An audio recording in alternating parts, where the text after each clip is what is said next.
मित्रों नमः संस्कृताय। हम आप काव्य प्रकाश के अंतर्गत अवर काव्य अधम काव्य का अध्ययन कर रहे हैं, जो कि सूत्र नंबर 4 में हम आप देख पा रहे होंगे। तो स्पष्ट आचार्य मम्मट जी लिख रहे हैं कि अवर काव्य क्या है। तो कह रहे हैं शब्द चित्रम वाच्य चित्रम व्यंग्यम त्वरम स्मृतम। यह लक्षण दे रहे हैं अवर काव्य का, अधम काव्य का। और कह रहे हैं शब्द चित्रम वाच्य चित्रम अव्यंग्यम तु अवरम स्मृतम। जिसमें व्यंग्य है ही नहीं वह क्या है? अधम काव्य है।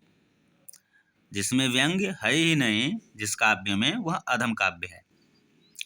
तो दो प्रकार से अधम काव्य होते हैं। तो पहला है शब्द चित्रम। पहला है शब्द चित्र। शब्द चित्र का मतलब होता है कि शब्दों का आडंबर या आडंबर रूपी शब्दों का श्लोक एवं काव्य, उसको शब्द चित्र कहते हैं। वाच्य चित्र उसको कहते हैं जिसमें व्यंग्य रहित कुछ अर्थ हों, और शब्द चित्र में भी व्यंग्य रहित कुछ श्लोक काव्य हों। तो ये दो प्रकार से होते हैं। अधम काव्य के अंतर्गत एक शब्द चित्र होता है, दूसरा वाच्य चित्र होता है। दो प्रकार के भेद हैं, परंतु वे भेदों में क्या है कि अव्यंग्यम तु अवरम स्मृतम, अथवा अन्यत्र कहीं भी अगर शब्द चित्र अथवा वाच्य चित्र आपको मिले तो उसमें व्यंग्य रहित अगर मिले तो वो निश्चित रूप से अधम काव्य, अवर काव्य आचार्य मम्मट की दृष्टि में हो रहा है, होता है। आगे उदाहरण भी देते हैं, हम आप देख सकते हैं। कह रहे हैं चित्रम इति गुणालंकार युक्तम। चित्र क्या है? तो कह रहे हैं गुणालंकार युक्त हो, कोई बात नहीं, गुण से हो, अलंकार से हो, सब कुछ हो, परंतु अगर उसमें व्यंग्य नहीं है। व्यंग्य अर्थात आगे कह रहे हैं कि अव्यंग्यम इति स्फुट प्रतीयमानार्थ रहितम अवरम अधमम इति काव्यम।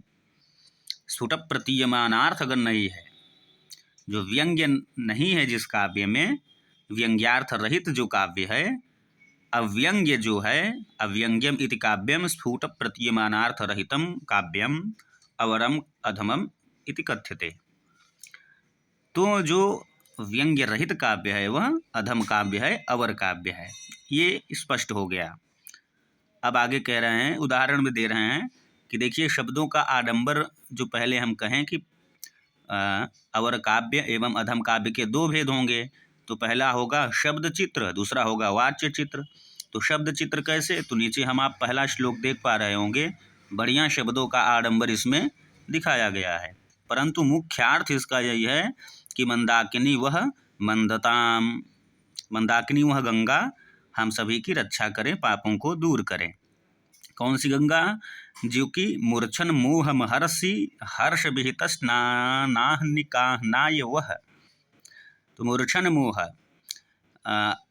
और अम्बुच्छटा, जिन गंगा के छटाओं का दर्शन करके महर्षियों का मोह और जो है अनेकानेक प्रकार के दोष दूर हो गए हैं, जिन गंगा के दर्शन मात्र से, ऐसी मैया गंगा महर्षि हर्ष विहित, हर्ष के द्वारा, ऋषियों के द्वारा हर्ष से आच्छादित होकर ऋषियों ने जिस गंगा में स्नान किया और आहनाय वह आहनिक कार्य किया। आहनिक कार्य का तात्पर्य होता है कि जो संध्या वंदन इत्यादि हैं वो आहनिक कार्य हैं। तो वे गंगा वह मंदाकिनी मंदताम, तो वे गंगा जो है हम सभी की रक्षा करें, हम सभी के पापों को दूर करें। इस प्रकार का और अनेकानेक प्रकार के यहाँ पे सब जो है गंगा के विशेषण रूपी शब्दों को यहाँ पे रखा गया है, जो कि शब्दों का आडंबर कहा गया है। क्योंकि शब्द चित्रम, इसमें व्यंग्य नहीं है, कोई काव्य नहीं है, इसलिए ये अवर काव्य है। और नीचे जो है विनिर्गतम मानदमात्म मंदिरात, ये भी जो है अर्थ चित्र के अंतर्गत का उदाहरण है। इसमें भी कोई व्यंग्य नहीं है, इसलिए ये भी अवर काव्य कहा गया है। परंतु कुछ विद्वानों का मत है कि इस श्लोक को यहाँ पे रख कर इस श्लोक के साथ न्याय नहीं किया गया है। अवर काव्य के अंतर्गत भी जो ये वाच्य चित्र में दिए हैं, तो वाच्य चित्र के अंतर्गत वाच्यार्थ एकदम अधम ही होना चाहिए। इसमें कुछ कहीं न कहीं से हमको आपको अलंकार वगैरह मिल जाएंगे, तो एकदम अनर्थ तो नहीं हो गया ना, अर्थ तो कुछ न कुछ है ही है।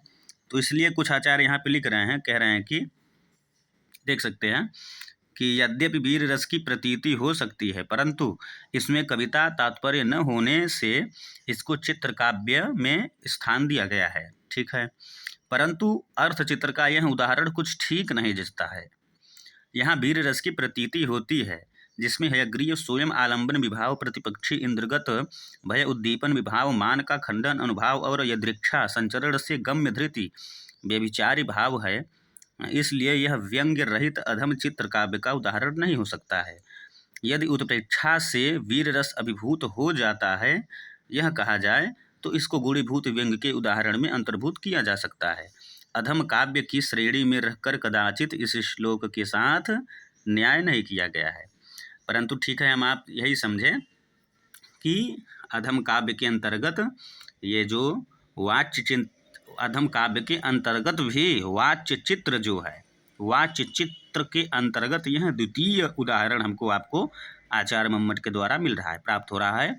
तो कहने का तात्पर्य बस इतना ही है कि जो शब्द चित्र होगा उस शब्दों का आडंबर होगा, भले ही गुण अलंकार युक्त होगा, परंतु व्यंग्य रहित होना चाहिए, पहली बात। दूसरी बात कि जो वाच्य चित्र होगा, वाच्य चित्र रूपी काव्य होगा, उसमें शब्दों का अर्थ तो हो परंतु व्यंग्य रहित हो, ऐसा होना चाहिए। ये हमको आपको अवर काव्य मध्यम काव्य का दो उदाहरण प्राप्त होता है आचार्य मम्मट द्वारा। और इसी के साथ ये हमारा आज काव्य प्रकाश के अंतर्गत प्रथम उल्लास पूर्ण होता है। आप लोग अच्छे से अध्ययन करते रहें, पुनः हम मिलेंगे, तब तक के लिए नमः संस्कृताय।